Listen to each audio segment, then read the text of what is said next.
ગઢડા પ્રથમ પ્રકારનું 23નું વચનામૃત છે. આજે પોષ વદ દસમ છે, સોમવાર છે, 5/2/2024 વર્ષ છે. શ્રીજી મહારાજે કરુણા કરીને પરમહંસની આગળ વાત કરી છે. મહારાજ વાત કરવા લાગ્યા છે, હે વાસુદેવ મહાત્મા નામે જે ગ્રંથ છે તે અમને અતિશય પ્રિય છે. બોલો, સમાજમાં સત્સંગમાં વાસુદેવ મહાત્મા લુપ્ત થઈ ગયું એવું દેખાય છે. વાસુદેવ મહાત્માનો ગ્રંથ કોઈ વાંચતું હોય એવું જણાતું નથી. પણ મહારાજે અહીંયા કને આ વાતને બહુ પ્રસિદ્ધ કરી છે. એનું કારણ એ છે કે વાસુદેવ મહાત્મામાં પ્રગટપણું સ્વામિનારાયણ ભગવાનનું બતાવ્યું છે. એટલે મહારાજે વચનામૃત 272માં 3 જગ્યાએ વાસુદેવ મહાત્માનો ઉલ્લેખ કર્યો છે. એક તો અત્યારે આ ચાલે છે વર્તમાન જે વચનામૃત પ્રથમનું 23મું, એમાં શ્રીજી મહારાજ કહે છે કે અમને વાસુદેવ મહાત્માનો ગ્રંથ અતિશય પ્રિય છે. કેમ તો કે એમાં ભગવાનના ભક્તને વર્તવાની રીત સારી રીતે કહી છે. પછી મધ્યનું 22મું, એમાં મહારાજ કહે છે કે આ જે વાસુદેવ મહાત્મા છે તે અતિશય રમણીય છે. એનું કારણ એ છે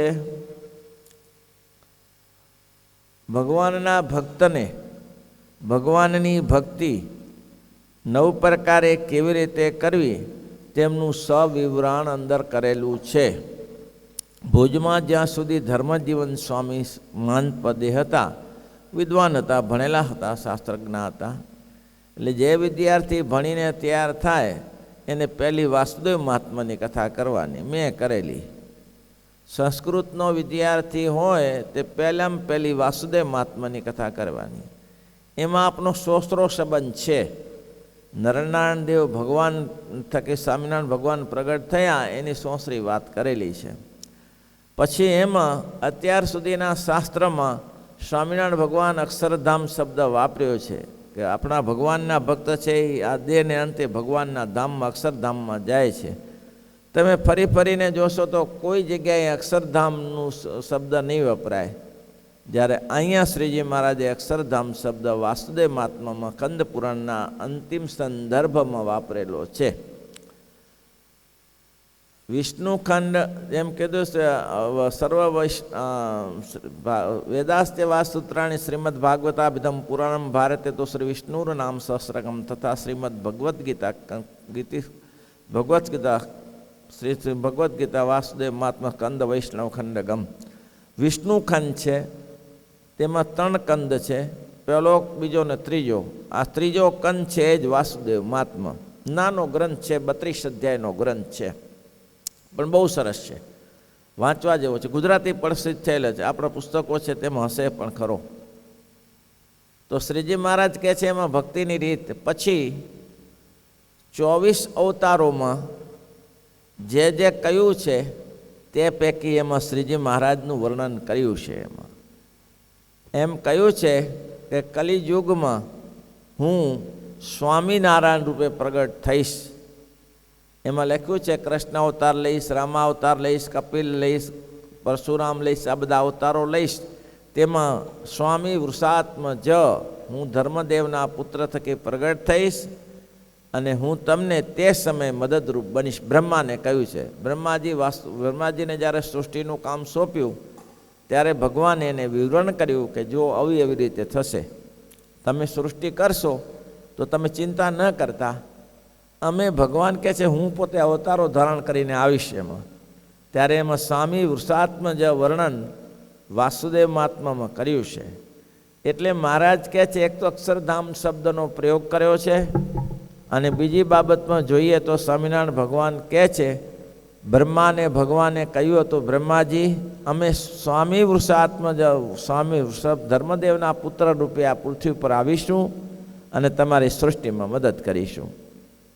એટલે મહારાજ અહીંયા વાસુદેવ મહાત્માની પ્રશંસા કરી છે. મધ્યના 28માં શ્રીજી મહારાજ કહે છે, પ્રાગજી દવે શ્રીમદ ભાગવતની કથા કરતા હતા. એટલે શ્રીજી પ્રાગજી દવે કહ્યું કે શ્રીમદ ભાગવત જેવું કોઈ શાસ્ત્ર શ્રેષ્ઠ નથી, અતિ ઉત્તમ શાસ્ત્ર છે. ત્યારે મહારાજ કહે છે શ્રીમદ ભાગવત તો સારું છે, આ એક વક્તાની ખૂબી છે. કોઈ નેગેટિવ પોઈન્ટ ઉપર નહીં જવાનું, પોઝિટિવ ઉપર રહેવાનું. આ ખરાબ છે એવું નહીં કહેવાનું, પણ એ એમને એમ છે અને પોતે બીજું વધારી દેવાનું. કહ્યું ને કે આપણે એની લીટીની પાસે આપણી લીટી મોટી કરીએ, એની ભૂસાડાની જ જરૂર છે, તો પોતાની મેળે લીટી મોટી થઈ જશે. સ્વામિનારાયણ ભગવાને એમ ના કીધું કે ના એને એ બરાબર ભાગવત તો છે જ, પણ વાસુદેવ મહાત્મા સારું છે એના કરતાં એવું નહીં. સ્વામિનારાયણ ભગવાને કહ્યું કે વાસુદેવ તમે શ્રીમદ ભાગવત તો સારું જ છે, શ્રીમદ ભાગવત જેવું તો શાસ્ત્ર ન મળે, પણ મહારાજ કે સ્કંદ પુરાણમાં રહેલું જે વાસુદેવ મહાત્મા છે એ અમને અતિશય પ્રિય છે, બહુ સુંદર છે. કેમ તો કે એમાં દરેકના ધર્મ લખ્યા છે, ત્યાગી ગૃહી વાનપ્રસ્થ સંન્યાસીના ધર્મ લખ્યા છે, પૂજાની પદ્ધતિ લખી છે કે ભગવાનના ભક્તોએ ભગવાનની પૂજા કેવી રીતે કરવી એ પદ્ધતિ આખી સોસરી બતાવી છે. એટલે મહારાજ કહે છે કે એ અમને અતિશય પ્રિય છે. 3 જગ્યાએ વાસુદેવ મહાત્માનો ઉલ્લેખ કર્યો, પણ તેમ છતાંય ભક્તોને આગ્રહ નથી એનો કે ભાઈ આપણે આ વાસુદેવ મહાત્મા શું છે, કઈ જડીબૂટી છે, વાંચવું જોઈએ એ વિચારતા શ્રીજી મહારાજે આદેશ કર્યો છે એટલું તો કરીએ તોય બહુ થઈ ગયું. અહીં સ્વામિનારાયણ ભગવાન એમ કહે છે કે વાસુદેવ મહાત્મા નામે ગ્રંથ તેમને અતિશય પ્રિય છે. કેમ જે ભગવાનના ભક્તને ભગવાન ભજ્યાની જે રીતિ તે સર્વે એ ગ્રંથમાં કહી છે. જો નિયમ એવો છે, કોઈ શીખાડે નહીં તો શું શીખે? બાળકનો જન્મ થાય અને એ બાળકને આપણે જંગલમાં છોડી આવી એવા કિસ્સાઓ બનેલા છે. તો એ બાળક જંગલમાં બીજા પશુની હારે જ કૂદતું થઈ જાય, 2 પગે ચાલે, કારણ કે એની તાકાત છે એટલે ચાલે, પણ એ વિવેક કશું ના આવે. જેમ પશુ કૂદકૂદ કરે તેમ એ કૂદકૂદ કરે, અને જો પશુ બળ્યું હોય તો એને મારે ને આ એને મારે, ગમે તે અરસપરસ હોય, કારણ કે જંગલમાં રહેશે. પણ એને બાળક જો કોઈના કુટુંબમાં રહેતો હોય તો ચાલતા શીખાડે, ખાતા શીખાડે, બેસતા શીખાડે, ફરતા શીખાડે, બધું શીખાડે. તેમ શાસ્ત્રને સંતો સિવાય આ જગતની રહેણી કહેણી કોણ શીખાડે? તો વાસુદેવ મહાત્મામાં આ બધી રીત શીખાડી છે, કેવી રીતે પૂજા કરવી, કેવી રીતે ભજન કરવું, કેવી રીતે કથા વાર્તા કરવી, કેવી રીતે સંતોનું પૂજન કરવું, આ બધું મહાત્મા એમાં કહ્યું છે. એટલે શ્રીજી મહારાજ કહે છે કે અમને અતિશય પ્રિય છે, અતિશય પ્રિય છે. કેમ? જે ભગવાનના ભક્તને ભગવાનને ભજ્યાની રીત તે સરે ગ્રંથમાં કહી છે. અને ભગવાનના જે ભક્ત તે 2 પ્રકારના છે, તેમાં એકને તો ભગવાનનો નિશ્ચય તો યથાર્થ છે, પણ દેહાત્મ બુદ્ધિશો તો ભગવાનનું ભજન કરે છે. 2 પ્રકારના ભક્ત છે. શું છે એમાં? નિશ્ચય છે, ભગવાનનો નિશ્ચય છે. નિશ્ચય તો પરિપક્વ છે, ભગવાન છે એમાં. આગળ વચનામૃત 8:9 કહ્યું, પ્રથમના 9 મહારાજ કહે છે ભગવાનનો પ્રગટ નિશ્ચય છે, ભગવાનનું ભજન કરે છે, ભગવાનનું દર્શન કરે છે, તેમ છતાંય એના મનમાં જો પરિપૂર્ણપણું ન મનાય, ભગવાનના પ્રગટ ભગવાનના દર્શન કરે છે, એનું ભજન કરે છે, દર્શન કરે છે, ભગવાનનું ભજન કરે છે, નિશ્ચય પણ છે પાછો કે ભગવાન જ છે એવો નિશ્ચય છે. તેમ છતાંય પોતાને નિશ્ચય હોવા છતાં એમ માને કે આને આ ભગવાન છે એ મને ગોલોકમાં કે વૈકુંઠના દર્શન કરાવે અથવા ત્યાં તેજસ્વી એવું પોતાનું સ્વરૂપ બતાવે તો જ મારું કલ્યાણ થાય, તે સિવાય કલ્યાણ ન થાય. મારે કે મહામૂર્ખ છે, મહામૂર્ખ છે. પેલા મોકા ખાચર જેવું થાય. મોકા ખાચર શ્રીજી મહારાજ બેઠેલા ને માથે કપડો ધ્યાન કરવા બેઠો, સ્વામિનારાયણ ભગવાન બેઠેલા અને કપડું ઓઢીને ધ્યાન કરવા બેઠો. શિરો ખાતર કે હે ભણે બા ક્યાં કર ભણતું હે, શું કરે હે? તો કે ધ્યાન કરું છું. કોનું ધ્યાન કરે? તો ભગવાનનું. તારો બાપ આ સામે બેઠો એ દેખાતો નહીં? હા, આવું છે. તારે મારે કે આવું અજ્ઞાન રહી જાય છે. ભગવાન તો પ્રગટ બેઠા છે, છતાંય એને એમ થાય કે ગોલોક, વૈકુંઠ, શેતદીપ ઇત્યાદિ ધામોમાં આને આ સ્વરૂપને હું જ્યારે જોઉં ત્યારે મારું કલ્યાણ પરિપૂર્ણ થયું છે એમ હું માનું. ત્યારે સ્વામિનારાયણ ભગવાન કે એના મુક્તિ તો વાતે ના સાંભળવી. કેમ? એ તો નાસ્તિક જેવો છે. અહીંયા પ્રગટ મળ્યા છે એમાં તને પૂર્તિ નથી થતી અને બીજે પૂર્તિ થાય તો એનો શું અર્થ છે? આપણે જેવું છે કાશી કેદાર કે દ્વારિકા દોડે. ઘણા લોકો કાશી કેદાર દ્વારિકાની યાત્રા કરીને આવે અને ગામમાં મંદિર હોય ત્યાં મારા બલા 12 મહિનામાં જતા નથી હોતા. અને ત્યાં અમદાવાદ, વડતાલ, ગઢડા, કાશી છો આ બધે જે મોટા મોટા મંદિરોમાં લાખો રૂપિયાના ખર્ચે સ્થાળ કરે છે. ખૂબ સારી વસ્તુ છે, સ્થાળ કરવો થવો જોઈએ. પોતાના ગામમાં મંદિર હોય તમે સાકરસિંહ ધરાવે છે. બોલો કે કોણ કરે આ બધું ખર્ચો? તો ખર્ચો ત્યાં કરવાની તો જરૂર હતી. મોટા મંદિરમાં ભગવાન બેઠા છે ત્યારે ત્યાં ભગવાન બેઠા છે. બીજા કયા ભગવાન છે? ત્યારે ભગવાન તો એક જ છે પણ જીવની અવડાઈ છે. પેલું પોતાના ઘર સુધારવું જોઈએ. જગતમાં એમ કહેવાય કે ઘરના છોકરા ઘંટી ચાટે અને ઉપાધ્યાયને આટો. એ ક્યાં મેળવે છે ભાઈ? ઘરના છોકરાને ઘંટી ચાટે ને ઉપાધ્યાયને 5 કિલો આટો આપી દે, લઈ જા લઈ જા લઈ જા દાનેશ્વરીને. એવું દાનેશ્વરી થવાનું કંઈ જરૂર નથી. એટલે મહારાજે એ બહુ સરસ બતાવ્યું, જરૂરિયાત પ્રમાણે રહેવું, એવું ના કરવું. નિશ્ચય જે બેઠા છે એનો નિશ્ચય નથી અને પરોક્ષનો નિશ્ચય છે. એટલે મહારાજ કે એના મુખથી વાતે ન સાંભળવી. અને જે પરિપૂર્ણ પોતાને નિશ્ચય છે વચનામૃત 9મું છે. જેને પરિપય નિશ્ચય છે. શું નિશ્ચય છે? કે આ મળ્યા છે એ પરિપૂર્ણ છે, આનાથી બીજું કંઈ કરવા જેવું નથી. બસ છેક આવી ગયા, જેને મળવું હતું તે મળી ગયા. તો પછી મહારાજ કે એને તો ભગવાન પોતાનું ઐશ્વર્ય પણ બતાવે છે અને પોતાના ધામને પણ દર્શન કરાવે છે, જેને આવો પરિપક્વ નિશ્ચય છે. બાકી કાયરને કોઈ જગ્યાએ ના બતાવે. એવી કેટલી કેટલી વાતો કરી છે મહારાજે. 17મા વચનામૃત પ્રથમનામાં એમ કહ્યું મહારાજ કે આજે તો સત્સંગમાં કુસંગ રહ્યો છે તે કાઢવો છે. તે કુસંગ તે શું છે?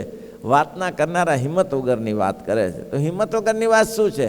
બધું આપણું ધાર્યું થાય છે. બધા આ શિક્ષાપત્રી 212 શ્લોક જરૂર પાડવાના હોય.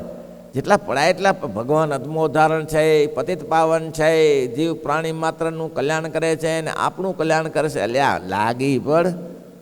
ખાલી બેઠા બેઠા બાવા જેવું હરી ઈચ્છા ના કામ આવે. બધેમાં હરી ઈચ્છા કામ આવે? આપણે કરીએ તો ભગવાન મહેનત કરે, આપણે કંઈ કરીએ જ નહીં તો શું થાય? એના જેવું છે. એટલે મહારાજ કહે છે એની તો વાત સાંભળે. નિશ્ચય જેને નથી તેને. નિશ્ચય તો યથાર્થ છે, ભગવાનનો નિશ્ચય છે. આ ભગવાન મળ્યા છે એ ભગવાન છે તેમ નિશ્ચય હોવા છો દેહાત્મ બુદ્ધિ છો તો ભગવાનનું ભજન કરે છે. શું કરવું જોઈએ? દેહાત્મરૂપી ભગવાનનું ભજન કરે. શું કરવું જોઈએ?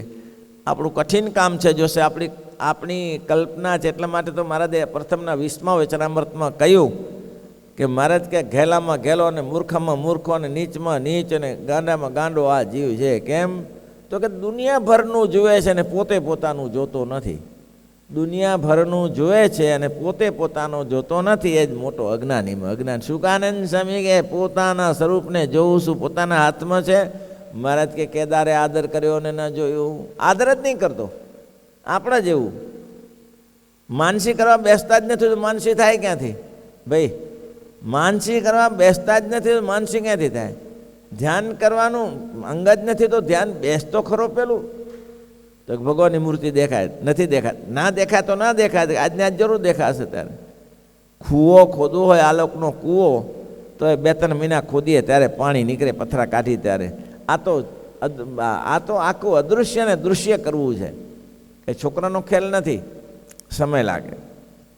નિશ્ચય તો યથાર્થ છે છતાં દેહાત્મ શોધો વર્તે છે, ભગવાનનું ભજન કરે છે. અને બીજો એક હરિભક્તો છે જાગ્રત, સપના, સુષુપ્તિ, સ્થૂળ સૂક્ષ્મ ને કારણ, આ ત્રણેય અવસ્થાથી પર વર્તે છે. જાગ્રત, સપના અને સુષુપ્તિથી ત્રણ વર્તે છે. સ્થૂળ સૂક્ષ્મ અને કારણથી દૂર વર્તે છે. બસ અલિપ્ત થઈને વર્તે છે. બોલો, આ ત્રણ દેહથી પર ને ચૈતન્ય એવું જે પોતાનું સ્વરૂપ તેને માને છે અને પોતે પોતાના સ્વરૂપને વિશે ભગવાનની મૂર્તિ ધારીને ભગવાનનું ભજન કરે છે. એ કેવી રીતે થાય? પોતે પોતાનું સ્વરૂપને જુદું માને એ તો કે આપણે સમજીએ કે હું આત્મા છું, આત્મા છું, આત્મા છું, આત્મા છું, આ હું દેહ નથી, આ કાનજી, મનજી, ભીમજી આ મારું શરીર નથી. કાનજી, પ્રેમજી, ભીમજી મારું શરીર નથી, હું તો શુદ્ધ છું, ચૈતન્ય છું, આત્મા છું. એવું પોતાનું સ્વરૂપ માને અને પોતાના સ્વરૂપને વિશે ભગવાનનું ધ્યાન કરે. અંદર આંખ બંધ કરીને બેસવાનું અને ભગવાનની સામે મૂર્તિ ચિંતવાની અને એ ભગવાન પણ પોતાના હૃદયમાં બેઠા છે એવું ચિંતન કરવું. અને તે બધી જાહો જલાલી ઊભી કરી પલંગ ઉપર બેઠા છે. પલંગ ક્યાં? તમારે ક્યાં ખરીદીને લેવા જવાનું છે? માનસિક છે આ તો. મનમાં શું ચિંતા? જે થાય કરી શકીએ. પહેલાંના જેવું 2 દિવસ પહેલાં કહ્યું હતું ને, સપનું આવ્યું ને સ્વર્ગમાં ગયો ને ત્યાં લગ્નનું ચાલુ થયું ને વાત આવી કે ભાઈ આ અપ્સરાઓ તમારી સાથે પરણવા તૈયાર છે, પણ તમારે બેસવું પડે. હવે અહીંયા કાંઈ ઠેકાણું પડતું નથી. આ દેશમાં કોઈ કન્યા મળતી નથી. એમાં મળતા ન હોય ને આવા જ વિચારો આવે. જેને કન્યા ન મળતી હોય ને એને આવા જ વિચારો આવે. એ આપણે અનુભવ ન હોય, કારણ કે આપણે તો નક્કી કરી બેઠા છીએ કે આમાં પડવું જ નથી. પણ આવા જ વિચારો આવે, શું થશે, શું થશે. એના વિચારમાં હોઈ ગયો અને સપનું આવ્યું તો અહીંયા તો કન્યા પસંદ ના થઈ મળે, કોઈ ના કરે, પણ સ્વર્ગમાં પણ કન્યાએ પસંદ કર્યો કે પરણવા યોગ્ય છે, મૂર્તિઓ લાગે ચાલે એવો છે. એટલે પહેલાં એ કીધું કે ભાઈ તમારે 2 દિવસ રોકાવું પડશે અહીંયા કને. સપનામાં બોલે કે 2 દિવસ રોકાવું પડશે. તો કે ભાઈ હું તો સરકારી નોકરીવાળો છું. એ પાછું ના ગયું, સરકારી નોકરીવાળો છું અને એ તો નહીં મેળ બેસે. મેં રજા 1 જ દિવસની લીધી છે, કાલે મારી રજા નથી, મારી ડ્યુટી તૂટી જાય, નોકરી તૂટી જાય. તે ભાગ્યું એમને એમ. બોલ્યો કે ભાઈ એ રહી જા, ઠેકાણું નહીં પડે, અત્યારે પતી જાય તારું ઠેકાણું, તું થોડું કાલનો દિવસ રોકા. તો કે ના, એ નહીં થાય, મારે રજા નથી, રજા વગર ન રોકાવાય કોઈ, મારે પહોંચવું જ પડશે. પછી જાગ્યા પછી રાડો પડવા લાગ્યો કે અલ્યા સપનામાં ક્યાં રજા લેવાની જરૂર હતી, કે પતાવી દીધું હોત તો ત્યાં. ભાઈ એવું છે ત્યારે સપનામાં ક્યાં રજા લેવાની જરૂર, રજા મૂકવાની જરૂર હતી, કે રજા મૂકી નથી આવ્યો. એ રજા મુકાય નહીં સપનામાં, એ તો એમને જે હોય પતાવી દેવાય. આવું છે ત્યારે ભાઈ. જાગ્રત, સપના અને સુષુપ્તિ ત્રણેય અવસ્થાથી પર વર્તે છે. સ્થૂળ સૂક્ષ્મ ને કારણ આ 3 દેહથી પર વર્તે છે. અને શું કરે છે? પોતાના જીવાત્મા, પોતાના સ્વરૂપને વિશે ભગવાનની મૂર્તિનું ચિંતન કરે છે. હું એમ કહેતો હતો કે ત્યાં તમારે સિંહાસન બનાવવાની જરૂર નથી, ત્યાં મિસ્ત્રી બોલાવવાની જરૂર નથી. હૃદયરૂપી સિંહાસન બનાવો અને ભગવાનને અંદર પધરાવો. ભગવાન શિવલાલભાઈ કહેતા ને કે હું એના પિતાએ ઘી ઢોળાઈ ગયું ત્યારે પિતાને કહ્યું ને, પિતાશ્રી હું તો શરૂઆતમાં આખું બ્રહ્માંડ બાળું છું, પછી બોટાદ બાળી નાખું છું, પછી ઘર બાળી નાખું છું, પછી તમને બધાને બાળી નાખું, પછી મારી જાતને બાળી. હે શું વાત કરે? ભગવાનનું ભજન આમન થાય. શુદ્ધ ચૈતન્યમાં ભગવાનનું ભજન કરાય. અવસ્થાથી 3 અવસરથી જે પોતાનું સ્વરૂપ તે અતિશય પ્રકાશમાન ભાળે, તે પ્રકાશની વિશે ભગવાનની મૂર્તિ જેવી પ્રગટ પ્રમાણ છે તેવી ને તેવી પ્રકાશ યુક્ત ભાષે. બોલો, આ પ્રગટ પ્રમાણ મહારાજે આટલું બધું શાસ્ત્રમાં કહ્યું છે, પ્રગટપણાની એટલી પ્રત્યક્ષ અને પ્રગટપણાની એટલી વાત કરી છે, છતાંય મારે કેવું સરસ કહે છે, એ આ પ્રગટ બેઠી છે એ મૂર્તિ ત્યાં દેખાવી જોઈએ, મૂર્તિ ત્યાં દેખાવી જોઈએ તો મેળ બેસે. હરિકૃષ્ણ મહારાજને કેવા સરસ વાઘા થાય છે, બસ એ મૂર્તિ યાદ રાખાય. કેવો વાઘો છે, કેવી પાઘ છે, એ મહારાજ સામે બેઠા છે, બસ સરસ. તો આટલું થાય તો મહારાજ કે કામ થઈ જાય. ઠીક છે. હવે બધું એવી રીતે સ્થિતિવાળો હોય ને એવી રીતની સ્થિતિ જ્યાં સુધી ના થઈ હોય ત્યાં સુધી એ ભગવાનના ભક્તને વિઘ્ન છે ને છે. તો કે કલ્યાણ થાય કે ના થાય? કલ્યાણ તો થાય બાપા. મોક્ષ ગતિને જાય, ભગવાનના ધામમાં જાય, ભગવાનનો ભક્ત છે એ ભગવાનના ધામમાં પણ જાય. તો ફેર શું પડે? ભજન કર્યા કરીએ છીએ, સ્વામિનારાયણ સ્વામિનારાયણ સ્વામિનારાયણ સ્વામિનારાયણ ભજન કર્યા કરીએ છીએ. થાય ભજન કર્યા કરીએ. ભગવાનનો નિશ્ચય છે. આમાં નિશ્ચયની જ વાત કરીએ, નિશ્ચય છે તો પછી પોતાના આત્મ સ્વરૂપ માનવાની ક્યાં જરૂર છે? માન્યામાં ને આ ના માન્યામાં શું ફેર પડે? માને કે આત્મ સ્વરૂપ નથી માનવાનું, ભજન કરીએ છીએ તો મારે કે ભગવાનમાં ધામમાં તો જવાય, ભગવાનના ધામમાં જવાય, ન જવાય એમ નથી. તો ફેર શું પડે? ફેર એ પડે, રાજાનો જે પીએ હોય એ કર્મચારી જ કહેવાય, અને રાજાનો જે દ્વારપાળ હોય, સિક્યોરિટી હોય, એને કર્મચારી જ, રાજાનો જ કર્મચારી કહેવાય. કહેવાય ને? રાજાનો જે પીએ હોય એ રાજાનો કર્મચારી કહેવાય, અને રાજાનો જે સિક્યોરિટી રાખ્યો છે, પટાવાળો રાખ્યો છે, એ કર્મચારી કહેવાય. એને સફાઈવાળો રાખ્યો છે એ સરકારી કર્મચારી જ છે. તો બે ત્રણમાં આમ સુખ અલગ છે કે એક જ જાતનું બધાને સુખ મળે? રાજાનું સુખ બધાને સરખું મળે કે અલગ અલગ મળે? ભાઈ બોલો. હા, રાજાના પીએને સુખ મળે એ તો પહેલાંને ક્યાંથી મળે? સિક્યોરિટીને ક્યાંથી મળે? એ તો બિચારો બહાર ઊભો રહ્યો છે, અને સાવણી કાઢનારાને અંદર પેસવાય ન મળે પેલો, તો એને એ સુખ ક્યાંથી મળે? એ સુખ ના મળી શકે. એટલે મહારાજ અહીંયા કહે છે કે ભગવાનના ધામમાં તો જવાશે, પણ જે ભગવાનની નિજ મૂર્તિનું સુખ જોતું હોય તો અહીંયાથી પ્રેક્ટિસ કરો, તો જેવી ભગવાનની મૂર્તિ છે એવી દેખાશે. શ્રીપતિમ શ્રીધરમ સર્વ